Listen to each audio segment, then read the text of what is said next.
Like, are you talking about a situation where we were like, No, I'm just saying, like, you know, because, I don't know, like, I would actually support them in their endeavors. It's a bold claim. I think a lot of people, I think with the independent studios that make good original stuff, all of us would be psyched to see more of that, but I think it's a bold claim to say that you're going to be the next Golden Age, because the whole market is so volatile. Things are changing all the time. They can get bought up by somebody or sold to somebody else. I mean, there's just everything, you know. Titmouse is another great independent one. Oh no, I hate them. You know, like I think it's a bold claim, but I think we'd be excited to see that happen. I don't know why they'd be saying that from the top of the mountain, though. I think. Sorry. What? Are we going? Yeah. Sorry. Did you really want to say something? Yes. Okay. I'm sorry. No, go ahead. No. We're gonna pick that girl who's full of beans. Oh, okay. Yeah. I wanted to. I think, well, like, when you make a claim like that, you're kind of coming from like a business perspective, because no artist is that arrogant. Like, I'm pretty sure he was just kind of coming out and being like, hey, look at this. Like, we're making it. This is a big deal. And when you say that to like media outlets and stuff, they treat you like you're a big deal. Like if you're just kind of like, oh, you know, just some artist, then they're not gonna care. And the bottom line is he's trying to make it a business, and like honestly, I'm pretty sure like they're not really making a whole lot of money, because like they're spending a lot of money making stuff, and like they're not making a whole lot of it back. Like they don't have a sponsor. They're like, I think like the most money they're making is like off of the comics, because like it's a product they can sell. So I guess I wouldn't like, I don't know. But I think they're doing it smart, because they're building original assets, like they're building like original content, and that kind of stuff takes time. You see a lot of networks trying to bank off of whatever's relevant and popular in the moment, you know, whatever fads are happening, and those things are, you know, they're just as popular as they are stupid a week later. And the fact that these guys, you know, that they are building original shows that are with growing loyal audiences, it's a lot more timeless, you know what I mean, like those characters and those stories. So I think it's a smart business thing that way, not to try to just give in to whatever the, you know, the YouTube culture of animation and video content is, and to actually create, you know, legitimate audiences. Yeah, totally, I'm with you there, man. Oh yeah, that's the Bane's girl.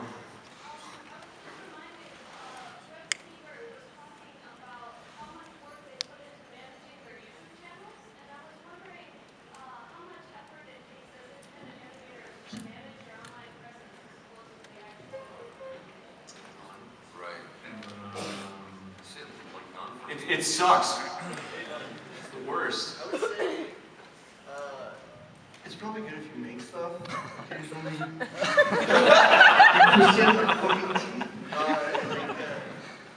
because like Chris and stuff, like the new like algorithm is like, I mean, obviously for animators, it's like it's a fucking untouchable like entity. Okay, no, it's minutes to watch now. It's kind of a big problem for animators. Yeah, because it's it takes us like like fucking ages. Yeah, like 2 minutes. I don't think anyone here knows what that is, like the algorithm change. Do you? Does anyone understand? Basically, You get more money if you upload more frequently with longer running times. So let's players So take over. if you're an animator, that's terrible. yeah. Release an animation like every few months. Yeah, you make an animation for every few months that's like a minute long, so you make shit. So basically, to just like, I mean, like if you want to maintain people, just do stuff. Like I stream, I try to update Twitter with my streams, you know, usual stream. But it's basically, what it comes down to is, I'm a little disrobed, as you know. A little? Did you drink that whole bottle? No, like, I fucking gave like 6 shots out, out of courteous in my heart. But I drank like 6 shots after, but Who's this shit? I think maintaining, like between the actual animation and then maintaining your presence online, I think it depends on, you know, the type of creator you are. There are clearly people that are a lot more involved. Corey, you're done.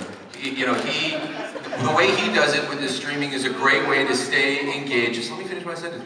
You know, it's a great way for him to stay engaged with his audience, because they get to ask questions, they get to see his process. So that's a great way to maintain it while just doing what you do. You know what I mean? Like you're just doing what you're doing, what you would normally be doing, except now you're streaming it, now it's interactive, and you can keep your audience tuned in. Ross does it as well. And then I think just the general, just online presence you have, with social media, whether it's tweeting at your friends and, linking cool things that you see online, friends' videos, pics, or whatever, there's that, just what your normal life is online. Your online life becoming your way as a creator to share more than just your creations and for them to get to know you and keep that conversation going. Outside of that, yeah, there's a lot more professional ways to do it. There are people that hire people to manage their Twitter and their Facebook and their channels and their ads and their thumbnails and all that kind of stuff because they don't want to deal with that because they're doing so much stuff. So I think it just depends on the kind of creator you are. I think a lot of us, because we're not making videos every week, we're a lot more personable. We do the streams and all that kind of stuff. So.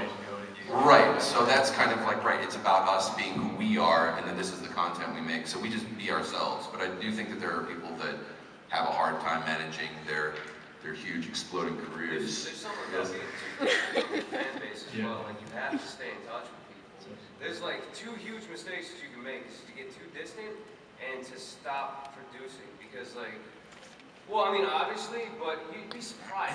You'll make a cartoon in a couple of months, and you lose 100,000 subscribers. They're like, oh, I'm fucking done with you. You're dead. It's a fucking burden for them to just leave a little name on a list, and you're sitting there always oh God, I gotta fucking make something. I gotta do something. I gotta stay on top of this and this. It's this whole thing. I mean, people don't really understand the time it takes to do the animation. There's always a really That goes back to what I was saying. Yeah, it's you're not just doing the keyframes or whatever. You're doing fucking everything. So it's really It's not simply oh, you just keep frames. Here's a microphone. Well, keep trying to steal it.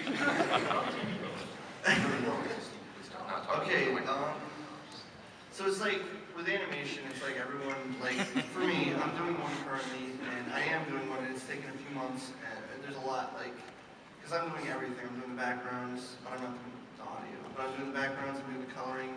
I could hire people to do in-betweens, and I've hired, I got some help from the Berkey and Twisted Grim. we get Shad all the time on backgrounds. Yeah, God, dude, backgrounds even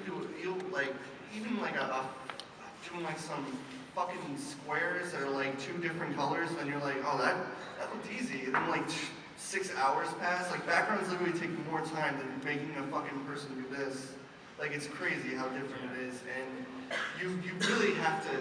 There's a saying about how long you're supposed to expand animation. It's you sit, what is it? It's you give yourself a week, when you give yourself another week, then you times that by 2. And that's you think how long it's going to take, and then you double it, and then you double that again. And that's basically, use that saying forever when you want to do animation. I swear to God, it works. It's only going to take me 5 minutes to make you'll be I'll get this done, and then I spent God, fucking 3 days doing one goddamn gym background, and I was just are you serious? Are you fucking serious? Because I kept fucking up some square or something, because I couldn't get it right, because Flash kept crashing, because it can't handle too much vector colors, and I can go into fucking Flash problem. I don't want to do that. Stop! Next question. Wait. Oh, I want to say something about this. Shit. No, it's really important. Okay. So the thing about being an animator is usually not as a rule, but usually, you're an obsessive person because you have to do a lot of stuff and you want to be really good at it. When you kind of introduce this whole businessy management aspect to it, it can get really overwhelming because there's a lot to learn and there's you never know everything, especially since YouTube is a fucking cloud of mystery that nobody can touch. But so it's super easy as a creator to make something and be really creative, and then suddenly there's this world that you have to kind of learn about and get obsessed about, and then 6 months later you haven't released a cartoon. And then it's well, I've been obsessing over this model, and I haven't been being a creator, right? So I would say definitely get somebody to do that for you, and then focus on creating. Yeah, it's really coming full circle too. You know how back in the day, it was hot shit to have your own website and you put all your stuff up? Yeah. And then it was just easier to put it on YouTube or Newgrounds or something like that. And then now, all of those guys are fucking up. Yes, even Newgrounds, they're all fucking up. And then it's now it's full circle again and back to making your own websites. That's what